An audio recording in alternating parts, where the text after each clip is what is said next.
Welcome, Malisa, to the Sacred Purpose podcast. I am delighted to have you here. We have been connected for several years now. I've lost track, but it feels like a lifetime that we have been following each other's work, following each other's stories. I think you found me originally through your feminine leadership archetype. I'm just really excited to have you here and dive into this conversation. One, because I adore you, and two, because you're just brilliant in the way you do what you do with so much integrity and so much purpose, but in a way that you are so embodied in what you're doing and what you're teaching that you don't even really need to teach because it's who you are, the way you move through the world as the creatrix, bringing so much wisdom to this world that is filled with so much duality and so much contrast. And the way that you bring those two things together, those two worlds together, and live in it is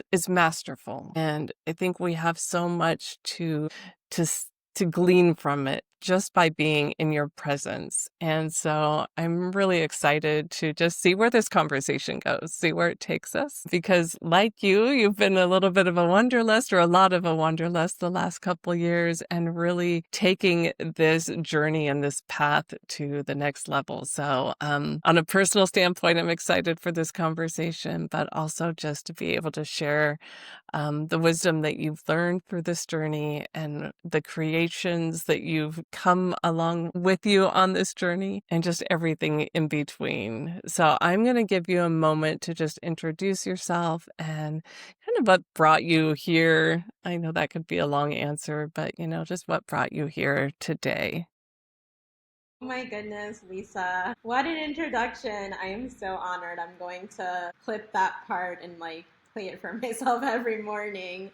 That means so much coming from you. Hi everyone. My name is Malisa Ali, and I am so many things. In Lisa's world, I am a creatrix, and I definitely stand by that archetype as one of my major archetypes, my main one. And ultimately, I am an artist, and I am in this world to alchemize it all into beauty. And beauty is one of my highest values, which you'll see a lot woven throughout my work, alongside justice being one of my highest values. And so I really am on this earth.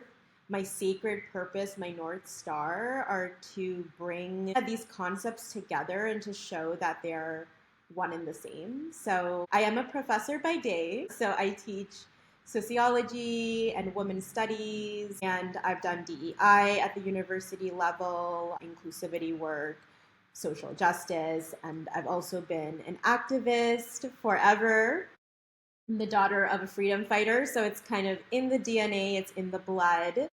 And I've also had this background in nonprofit work, and my PhD studies and dissertation are around women of color and our intersectional experiences. So that's kind of like the academic side. And I've always been this spiritual being having a human experience. I mean, we all are, but I have been awakened to it very early. I didn't always have the language, when I was like 5 years old.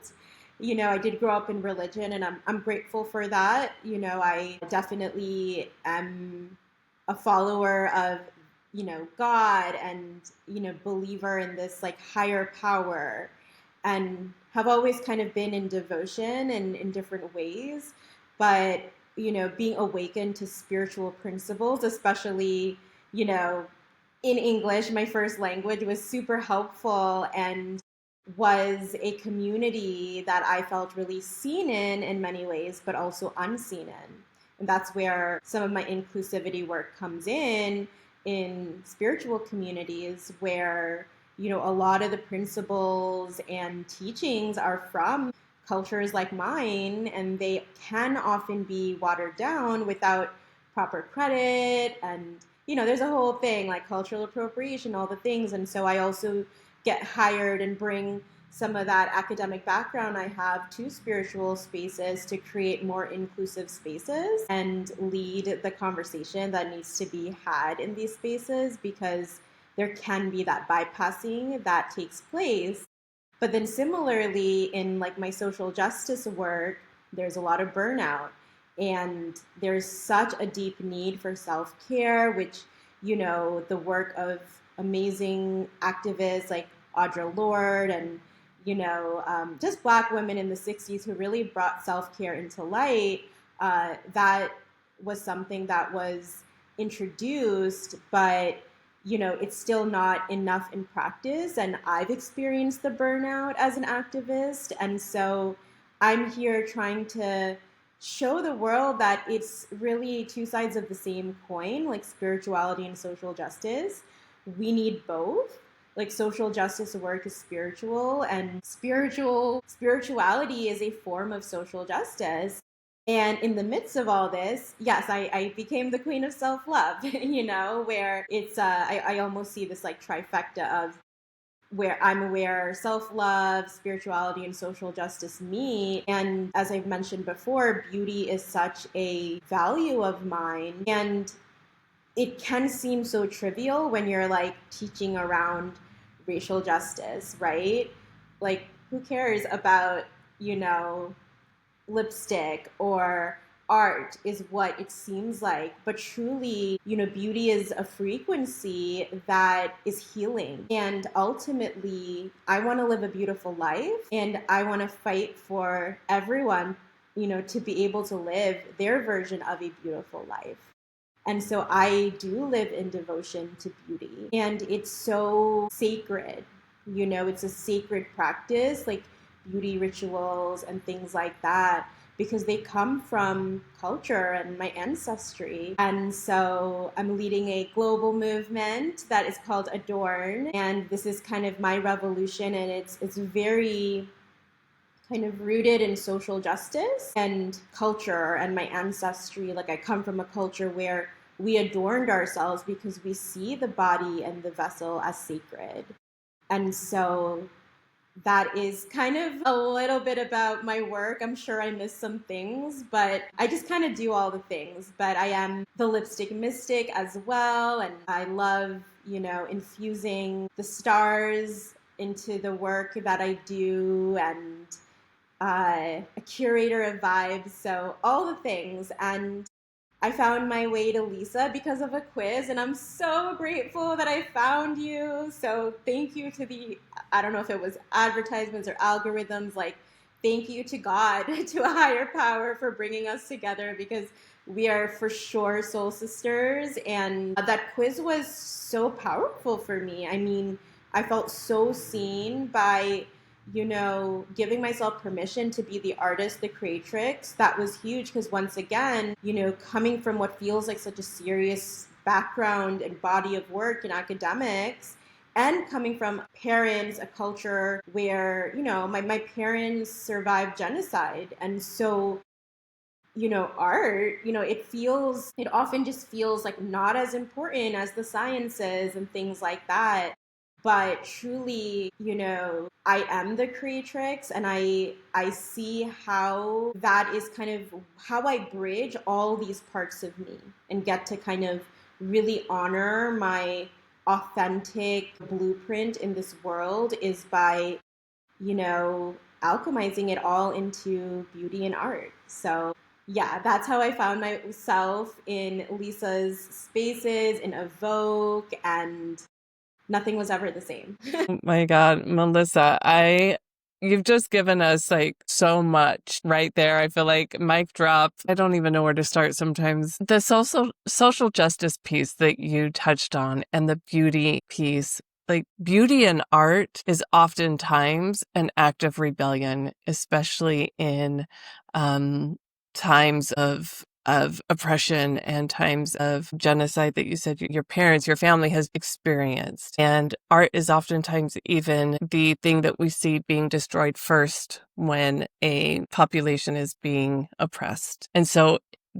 that alone tells me how important and meaningful and impactful it is. And yet we dismiss it as something as less valuable than. And yet it is the thing that holds us and binds us and ties us together when there is nothing else. It's art, it's our heart, it's our expression. It's that thing that tells the story without words. It's that thing that speaks to our heart without words. It's a knowing that we can all suddenly connect ourselves to hold us when we feel like maybe there isn't another connection. And then in its most expressed, lived, vivid form, the way that you embody it today and in this way, still holding all those values together, even in your journey through academia, right? Like, that's not a place that I would generally see as like gonna really evoke all the beauty out of you, right? But you're doing that. You're doing that and you're living it, and it's an expression of the work that you do and an expression of your ancestors. And so I know you take adornment very mindfully. It's a very mindful practice for you. And so I'm curious if you could take me down that road a little bit about what adornment means to you in that way today. Gosh, I would be so honored. So in 2022, we're kind of COVID, we're out of lockdown and I'm still kind of in it. Like, I moved back in with my family, and that was, of course, in many ways, a beautiful experience to just, be around family during a time where we don't know what was going on in the world. And it just made logical sense. And it was also extremely hard to be with my family as an adult, as the oldest daughter. And I was experiencing a lot of criticism from my parents, and just, this is kind of what people experience when they have their family reunions and holidays, but this was an extended one. And there's cultural pieces to it too. Like, it is more the norm to live with your parents until you're married. And this is typically regardless of gender, although it's a bit harder for women, where it might be a little bit more pressure on women. And I also have this like free spirit heart, and I needed to live on my own. And so I did.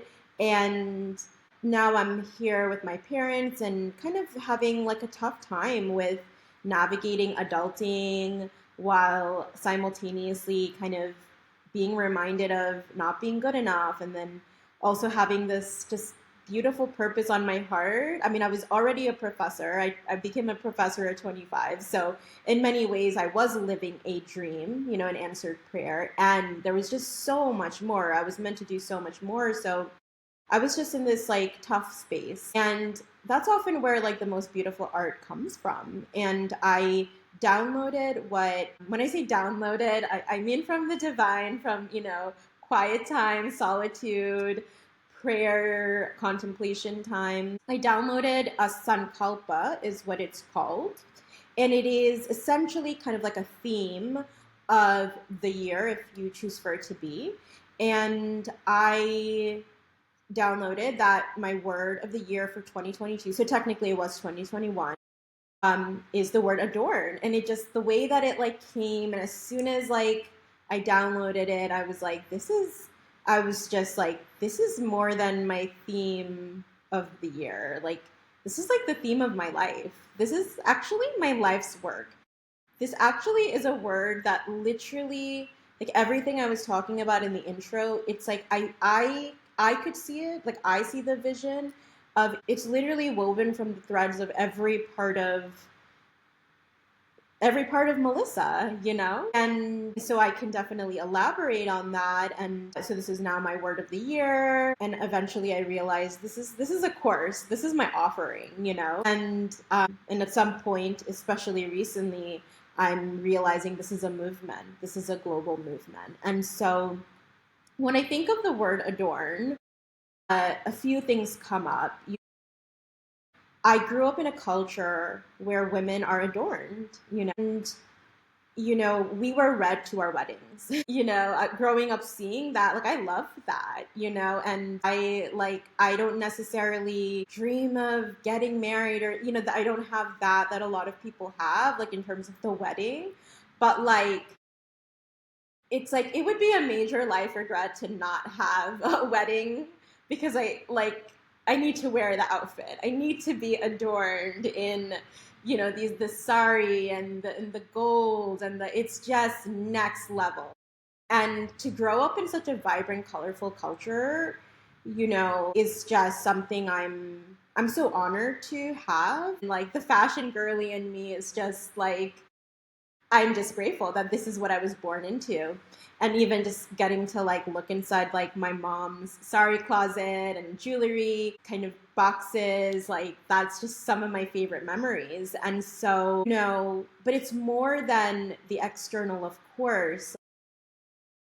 It's the vibrancy of our culture is so important to hold on to, because as I said, I come from a people that survived the genocide. So my parents are from Bangladesh. And it's a fairly new country. It became a country in 1971. Often, like, people's memories are either them or their grandparents or their parents remember George Harrison doing a concert for Bangladesh. The George Harrison of the Beatles, which is like, so like we love the Beatles as Bengalis for, what they've done to kind of put Bangladesh on the map and raise funds. And, sometimes I'm like the first Bangladeshi person people meet.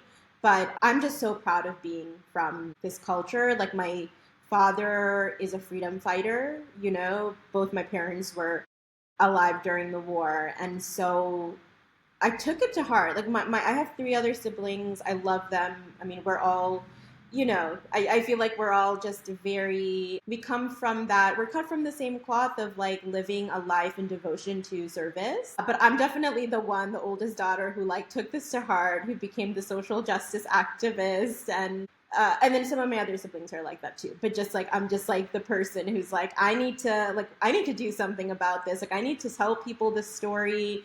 And that's another part of this kind of adornment, is growing up being adorned in these stories, of power, like where we came from. We're the only group of people in the world that essentially fought for the right to speak our language, and so voice, speaking up, the throat chakra, they're just so important.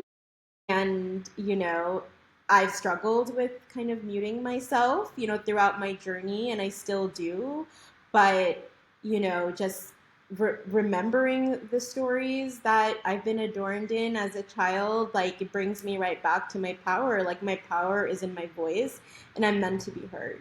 And so, yeah, going back to like women in my culture being adorned in gold from, the moment we're born, and, still having this aliveness in that part of our culture when we were colonized, and so much of that was stripped from us. Adornment is how we keep the culture alive, like how we honor our ancestors, and honor our vessels. And so it's deep. I mean, I'm often adorned in henna, and it's like just so important to me. And here I'm adorned in, this is Palestine, which is Palestine, and this is the keffiyeh design. So I often have my activism adorned on my body too. I'm often wearing the keffiyeh, and I have adornment practices, adornment rituals, and those moments I take for myself, and this is what I teach my baddies and bombshells in my community, is that like it is that time you take to yourself to truly honor, the sacred temple that is our bodies. Just remembering my grandmother, she was always adorned in simple clothing, but beautiful clothing. She was a widow and had 6 children. And she was a widow quite young. And a lot of people, especially at that time, thought, oh, it would be over for her. And she was like, no, like, we are going to be living well. We're going to be taken care of. And I'm going to be taken care of. And she was always just kind of adorned in the best oils and just, glowing, and also always reading the Quran and just like in devotion. So like we get to be both. Adornment isn't ungodly at all. I think that honoring the vessel that the divine created for us, I mean, it's a prayer in itself, you know? And so that is kind of what is woven into this concept of adorn, the course adorn, the movement of adorn. Like it comes from culture, it comes from sacred rituals, it comes from ancestry, it comes from the female lineage. And the men are adorned too, you know, like men get to be, all genders get to be adorned. And so I don't know none of these influencers have anything on my dad and his skincare routine, you know? And he's just like so adorned in his like face creams and all the things. And this was just forever. And, you know, so it isn't necessarily like gender specific, but that's a little bit about like, and then I'm always adorned in like a bindi as well, which is like a part of my culture. And it's gotten to a point when if like Gwen Stefani gets to wear a bindi and like that's not even her culture, like I get to wear it wherever I want to wear it. This is part of my culture, you know? That's like, yeah, that's just a little bit about like kind of the background of Adorn, but also it's deep, you know. It's like I was saying, like it is that devotion to self and the body and honoring it. And I like to tell my baddies, like, we're adorned in divine love first, you know, first and foremost, you know, like that is the foundation. It actually isn't an external thing. There are days that I, you know, will run out the house with just SPF on and of course always lipstick because I'm the lipstick mystic. And I will get all the compliments and stares in the world because I'm adorned in divine love and I walk through the world that way. And so those are some concepts of adorn. Woman, I cannot. Like, I've got like all these notes running through my mind of like, oh, I need to ask her about this and this and this and this. And now it's like the list is so long. I love adornment as a sacred act of honoring your vessel, your ancestry, your culture, your lineage, yourself. So many philosophies around divinity and religion tell us it's vain and selfish or frivolous. And that just doesn't ring true for me in my bones, right? And to reframe that in this way and in a sacred way of honoring our vessel and this gift and this life and our lineage, I think is so beautiful and really powerful to like let that sink in and what that really means. And then, you know, I also had the thought that, and whether or not this is accurate or true, it dawned on me when you were saying that about, you know, sometimes in pop culture, we see some of these things, you know, somebody else wearing a bindi who's like, that's not even who they are. And yet it can be seen as something that's really cool. And yet someone like you who's wearing it, who is a part of your lineage and your culture, may be targeted in a way for that expression. And like, just like that act of adornment of owning who you are. And that's, I think, where where that social justice piece has to come in, because you are embodying who you are and you want to own that without feeling like you're putting yourself at a safety risk in some way as well. Does that ring? Yeah, don't even get me started. Yeah, no, absolutely. Yeah, exactly. And thank you for seeing the connections here between, like, again, adornment being a spiritual practice. It's a social justice practice. It's like, yeah, like for me, as I said, I'm adorned in my activism as well. And, you know, to your point, I absolutely have felt, you know, like targeted because of honoring my culture, yet when someone else dishonors it because it's cool. And, you know, and I get it, there are people who at times who have done their research and things like that, but there's still a privilege there. Like, you know, these people at Coachella, they are going to be in magazine spreads because of the things that they wear at Coachella, which often are appropriated from, you know, indigenous cultures and, you know, often like people of color. And it's a double standard. And, you know, there are people who are friends of mine who are like, so I can't wear a sari or I can't. And it's like, that's disempowering. It's not about you can't. Like, it's about actually, like, you have the choice to do what you want, and you clearly have the choice, especially with privilege, to do whatever you want, right? And so, what is the empowering choice here? Like, what if, yeah, maybe you can purchase a star. Maybe, like, of course, like, for example, if I have a wedding, then people will come in saris, people of all cultures, and that's called cultural appreciation. And I can't wait for that day. And maybe you're visiting a country where it is a beautiful experience, and even respectful to wear cultural attire.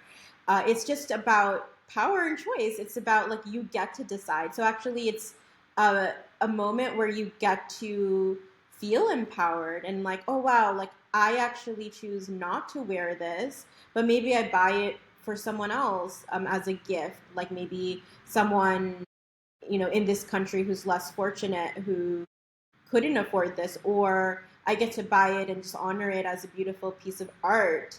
But I just get to be mindful of when I wear it, because, like, I do have privilege, and I will just get, it even comes down to things like, for example, hairstyles, and this whole idea of it's just hair. And then for example, the Black community, locks or braids or different hairstyles have such deep meaning. I mean, there's even slave roots, like, braided into hair. Back in the day, that was, a practice, right? And just to strip all of that just for, like, a fashion statement, to strip all of that meaning is, I just think, irresponsible. And it's the fact that people will literally get fired. And yes, there's a whole law now called the Crown Act to prevent that, to prevent hair discrimination.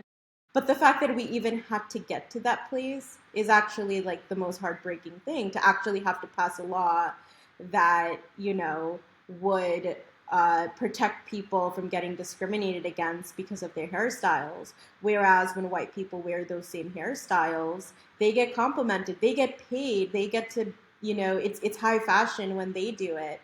And that's why, like, self-love work and social justice work, like I said, it's so interconnected. Like, because, yeah, like, I think for people like me, we get to be in this radical act of self-love just by showing up and just, like, embracing who we are. Like, in many ways, and, like, not to say, like, I'm a very hard worker, and I also feel like so much of my work is just showing up and being myself. Like, that is actually my work in the world, because by doing that, I am literally, like, acting as representation, changing the way people think about people who look like me. And it's just an energetic thing too. And also, just coming from the ancestry I come from, it's a privilege for people to also experience people like me who, honor that lineage and have that kind of wisdom in their DNA to share. And then one last piece I wanted to throw in, a pop culture piece, is this whole, and I won't get into it, but this whole controversy with American Eagle, with Sydney Sweeney and my jeans, right? But it was kind of a play on words, like jeans, Jeans, is what they're promoting, but then she's clearly referring to her jeans, Gens, right? And Gap recently just launched a commercial that has this diversity of women in it, and kind of as a bit of a response. And one of those women is South Asian. And that is something, I mean, I would have loved to have that representation growing up, And so and that's, like, even just the clothing we adorn ourselves in is a social justice statement. Like, are you going to support a company that, is producing things in third world countries and paying people less and next to nothing, in these garment factories that are also in Bangladesh? Or are you going to support local businesses? And I mean, obviously, I brought up Gap to make a point that American Eagle and Gap are having this moment, but obviously they're both kind of part of consumer culture. But we gotta, like, celebrate those moments, like, regardless, because nothing's gonna be perfect on this journey. But these are also things to think about. Like, what are we adorning ourselves in is actually political. And the whole thing about I'm not political. Everything we do is political. Everything we do is political, whether we like it or not. So that is just kind of has been proven to be untrue. Yeah, absolutely. And so I'm gonna shift just a little bit as on the same thread though, because beyond adornment, this is how you live your life, the actions that you take, the way you live, the way you embody just by showing up in this wanderlust venture that you've been on for the last 2.5 years, this life that you are very intentionally and intuitively designing. I want you to take us on that journey with you because I know that like everything else is a big part of your work, and I think that you are not just living by example, but you also teach others how to live in this way through some of your courses. So I'd rather you speak to it because I'm bumbling it already. So but just this way of being and existing and living this beautiful life that is true for you in this very intuitive and impactful way. Tell us a little bit about what that journey has been like for you. Oh my gosh, I would love to. Oh my gosh, where do I begin? Uh, well, I just had an elixir that I like to call, which is my community events, and it was called The Art of Living, all in a life curated by intuition in devotion to beauty. And that is, I mean, there's so many threads in my life, but that is just like at the core of it.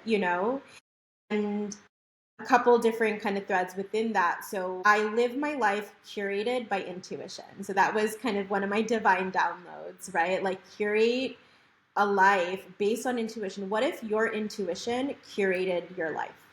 Like, what would your life look like? And, I don't know if you can tell, because obviously with this podcast setup, this is what, the focus of the camera is, but I have this like gorgeous adorned ceiling. And I actually, even though I'm very meticulous about where I stay, and that's a huge part of this wanderlust journey. Like I love to invest in spaces that really make the artist in me come alive, that is beautiful, so that I can be surrounded by beauty. I didn't even know that my ceilings are going to be adorned too. Like they, for some reason, didn't include that in the pictures.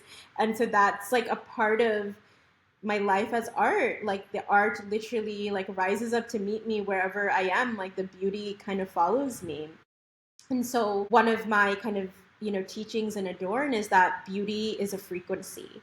And what that does for us is I think it just frees us, because we live in a world. I grew up where I was certainly not the standard of beauty. I mean, I'm still not. I mean, and it's like, F it, F the standard of beauty. It's been so painful for women, for all genders. And it's like, there just comes a point where I just tell my baddies in Adorn, like, you're the beauty standard.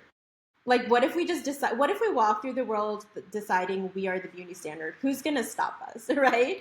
And it's not a matter of like, it's the point isn't to be more beautiful than anyone else. It's just like deciding in my world, I am the main character and I get to be a beautiful person, like regardless of what society says and regardless of if people agree or not. Like I think it, and I'm a creation of the divine. So to think anything otherwise is disrespectful to God.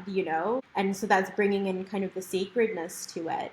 And so that is kind of this core part of how I live my life, of tapping into the frequency of beauty. And obviously in spiritual communities, it can be like abundance is the thing, or divine love. And I feel like beauty, like to me, it's like similar concept to those things. Like it's my version of abundance. And when we realize that beauty is just a frequency we can tap into, and really like the poets, the mystics of throughout history, the beauty that they're referring to is just this timeless beauty. It's this art that we all get to have access to, that we all are. And so that is how I live my life. And this wanderlust journey, honestly, like I got to a point, as I was saying, back in New York, things were just getting so depleting, and my work as a professor, I love my students, but being at home and knowing I'm meant for so much more and feeling kind of caged in, I just made this decision. I just honestly got that intuitive insight. And as soon as I like knew, it was like, oh my gosh, it's real. Like I am not just going anywhere. I'm going to go to the other side of the world. I'm going to Australia. And because I just need to like, I clearly like, that's how much I like needed a pattern interrupt. Like I needed to go to the other side of the world. And Lisa, I was actually in Evoke during that time. And, you know, just to think like, it just seemed like, how am I going to do it? And now I'm 2.5 years in, more than 2.5 years in. And I literally took a flight December 31st, 2022, New Year's Eve. While I was in the air, it never turned midnight. So I was never in a time zone where it turned midnight. So I've been in this like timeless spaciousness portal of, it really feels like that. And that's why it's almost like, it's addictive, I will admit. And it's like this, I'm in this kind of, yeah, this vortex. And I'm like, I don't know how I'm going to make my way back to the US. And my family misses me and I know I need to.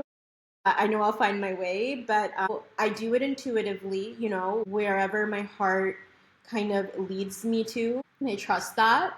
And perhaps this sounds like a conversation of privilege, but like I'm not Emily in Paris. Like I'm Ali in Paris, right?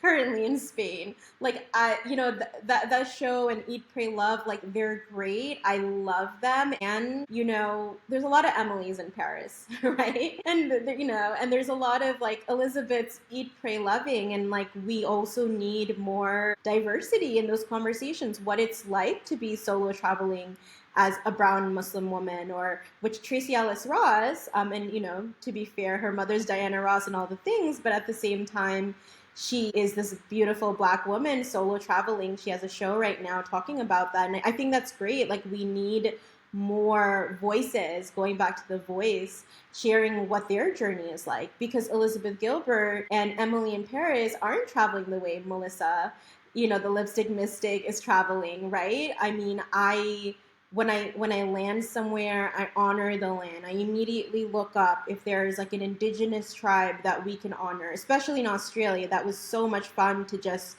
look up all of the Australia and New Zealand, to look up all of these like gorgeous tribes and their rituals and traditions. And like, what if like we made travel sacred? Like how different would our travels be, And so that's kind of the journey I've been taking. And then I'll be in countries like, Belgium, and I'm like, ooh, the history is actually really painful, the things that were done. I mean, now Congo has a genocide as well, and they're really, like, what their history has been was so painful, right? And yet I get to be in this country, enjoy its beauty, and honor, the history. And so we also get to be, like, I'm in a lot of colonizer countries now. I'm in Spain, I'm in Granada. And I get to like look into the history. I get to honor the beautiful kind of art that I'm surrounded by, the beauty I'm surrounded by, but also know that, yeah, this is a country that colonized a lot of the world, and that was painful. And,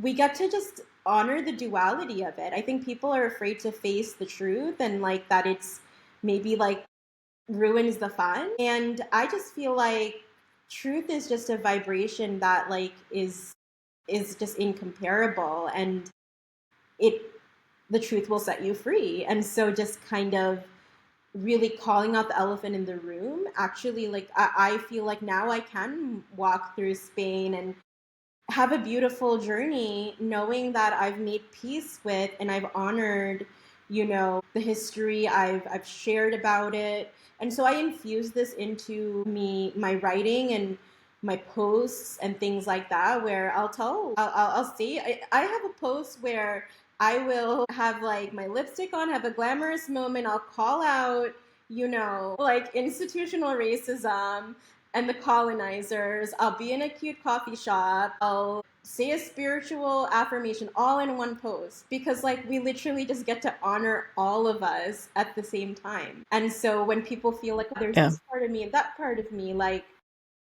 be all of you at the same time. Yeah. You are like, I don't know what the word I'm even searching for, because I'm flipping on my words now. Like, it is an art, and it is something you are incredibly gifted at. I have read your posts. Like, they are so good. The way you name the thing without like shame or blame or trying to humiliate anybody or anything. It's just like the thing is the thing. You name the thing. And you celebrate what you're celebrating. The duality of it is really something to learn from and to witness. The way that you do it. It is really incredible. And it's a gift you have. You really do. And I know that you're saying like, yeah, just be all of you, right? And so for a lot of people, they're like, what, how? Right? It's so foreign. It's like a concert pianist. I know somebody would say to me like, oh, anybody can play the piano. And I'm like, no, no, no. We all don't have that thing. We can all learn, right? But some of us are just really skilled and good at it. And I think that's what we get to learn from you, is that like you really have embodied this practice, are truly living it in your bones all the way through to your external whole life. And there's room for so much growth for all of us to be able to learn how to do that for ourselves, to be able to name the truth and to be able to experience, a beautiful life, as you said. And I think that's really empowering, and it is freeing in many ways. It is freeing. It does take the elephant out of take the size of the elephant out of the room, right? It just deflates the pressure when we can do that in a way that is it's just the truth, right? Like, what if we all just owned a little piece of that? Yes, yeah, exactly. And thank you for seeing that in me. And it kind of makes me laugh because, I know not everybody's there yet, like you are with my posts, and some people are like, what in the world? But like, I just, I love them. I live for them. They're so good. I'm like, wow, how does she do that? Like, it's so good. I'm like reading through the words. It's like poetry. It's almost a song. It's got rhythm. It's also got just so much heart. And like, it just takes you on a journey. Like, if somebody takes a minute to just read it, you go on a whole journey in one post. You're like, wow.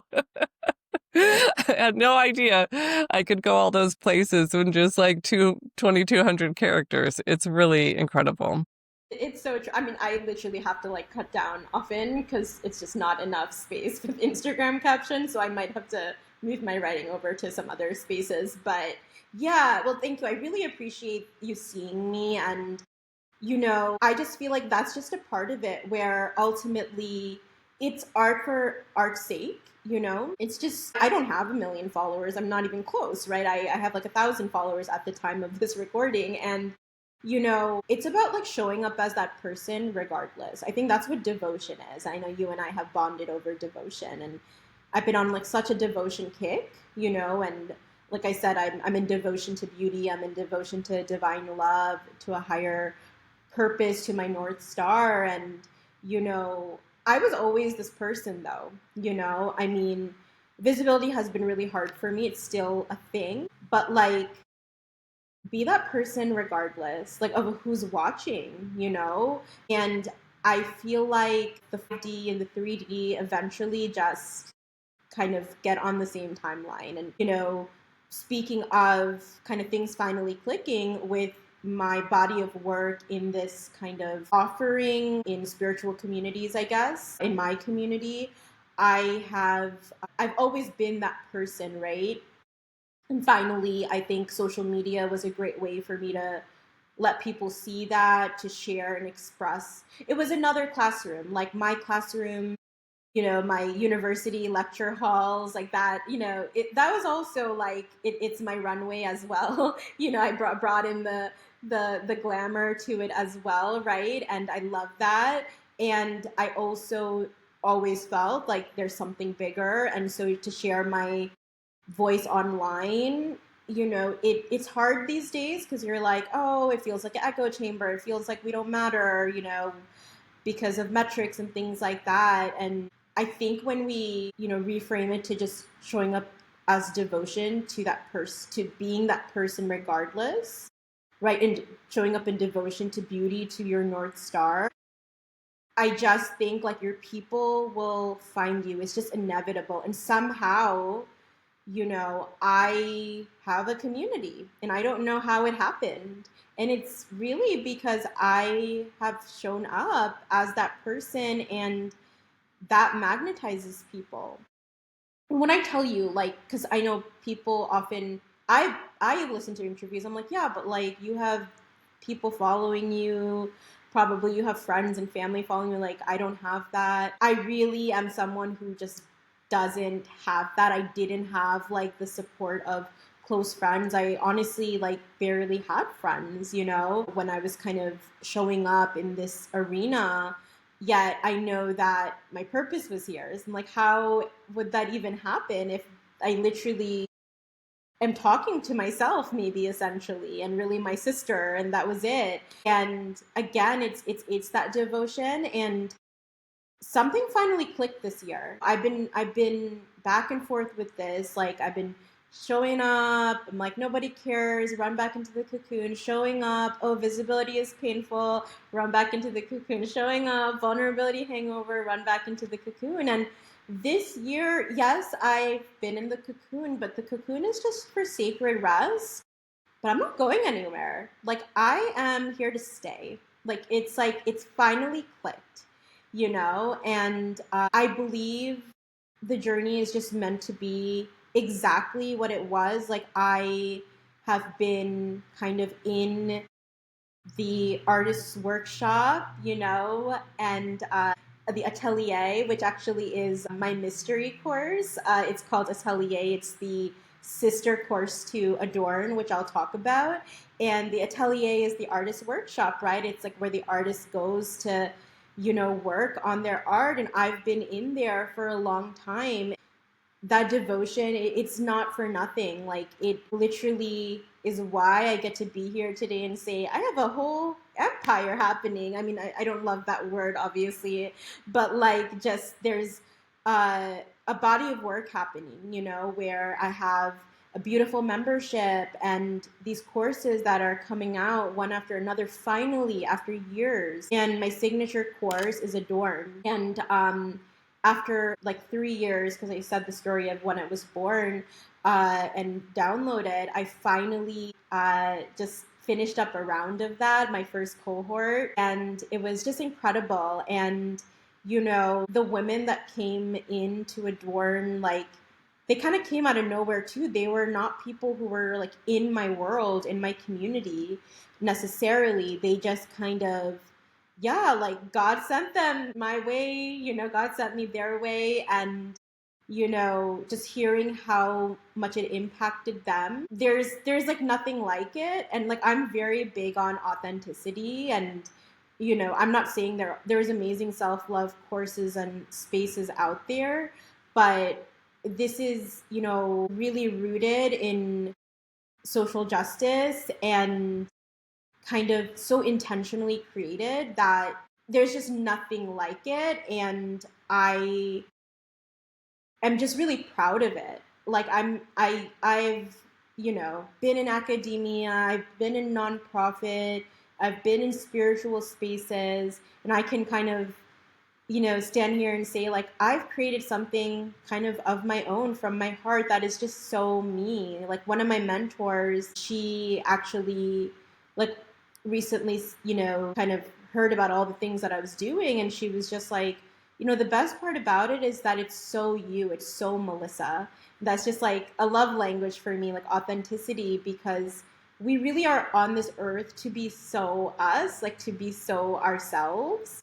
And that makes things like easier too. That makes showing up easier, because it's like, oh wow, like I really get to share this like unique fingerprint of me that like no one else actually gets to with the world. And like, that can be a beautiful motivation of showing up, because also by not showing up, we're keeping that unique, authentic magic from the world that only we can, share and give. So, Oh my gosh, yes. Amen. 10x to that exactly. And this is why I have such a difficult time finding words to help people understand who you are when I'm like, no, Malisa has to be experienced. You are an experience. The way you do, the way you guide, the way you teach, just being in your presence, the way you speak, the way you marry all these beautiful ideas and concepts and love and art and beauty into who you are. and into your work. It's really just a testament to everything that you've become and everything that you have to offer. That being said, do you have some things you can share with us today about how somebody might find you or tune into your work? Well, first off, I'm gonna be in Lisa's space in a Vogue. Did we reveal it yet? Because I think I might like. No, we didn't. So this is it. This is the reveal. It's me, surprise! I'm the surprise guest. I love it. I believe, and I am leading a workshop. It's actually my favorite elixir. It's called The Art of Dating Yourself, and it is calling in the one and reclaiming the baddie, which is just a huge part of what I'm doing over at Adorn. So I'm so excited about that. So I'm excited to see all of you there. Yes. I'm very much alive in Lisa's container, by the way. I show up to everything. That's a part of my devotion. And I'm over at Instagram as well, at XOMalisa, and my name is spelled uniquely, Malisa. And always just sharing some wild thoughts over there and curating beauty over there in the best way I can. And also just the Melissa-verse, I call it. Like instead of empire, it's kind of, there's a body of work that's being kind of woven right now, and it just excites me so much. And in it, like I said, is the signature course of Adorn, which we're enrolling for round 2, cohort 2. And it's really like everything I said about Adorn is woven in there, and it's really about like an opportunity to choose yourself. Like I am, a woman in her 30s who is single, who is not married, who doesn't have children. And I'm not living life in a waiting room.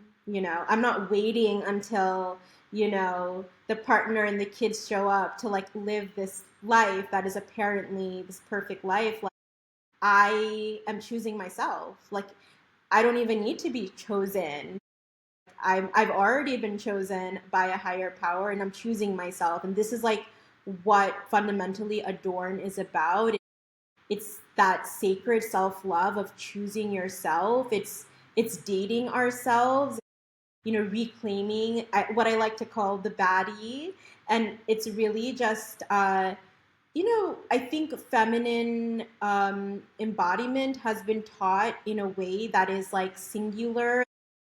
I'm just here to give permission to like the fiery feminine women, or just women to find that fire. Like we also get to be bold as much as we get to be soft. Like we get to like say, the things we want to say. We get to be disruptors. We get to like burn ish down and, like lead revolutions. Like we're the ones that have done that throughout history. Like why would we stop now?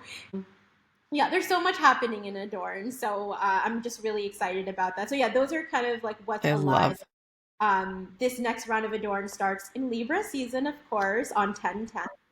Oh my gosh, absolutely. All the things. I'm really excited for you to come inside our container and guide this workshop. I know it's going to be incredible. Having you here as a guest has been a dream of mine since the day I met you. So this is like a dream come true for me. So I'm so grateful to have you here with me. You are just like, again, just so much love, beauty, wisdom, and truth telling in such a beautiful, artistic, and way that only you can deliver. And I am just so lucky and blessed I get to be a recipient of it and get to sit down with you and even have this conversation. So thank you. Thank you. I feel honored. I feel blessed. I know anybody who tunes into this will feel the same. Excited for all the work that you are bringing into the world. Just delighted to have been a witness of its birthing and this unfolding for you. And I know that there is so much more to come and many more conversations to come. And I'm just looking forward to every single twist and turn on this journey and the evolution of everything that's happening right now. And amen to dysregulated women who are speaking their voice and just, living their life and making a difference while doing it. And I think more of us coming together is the way to go. And so I'm just, any woman that pops into your container, into Adorn, I just know is just going to be so expanded in every area of life. It's beyond adornment. And really incredible work that you're doing, and I'm just grateful for it, and really excited to see what comes of it.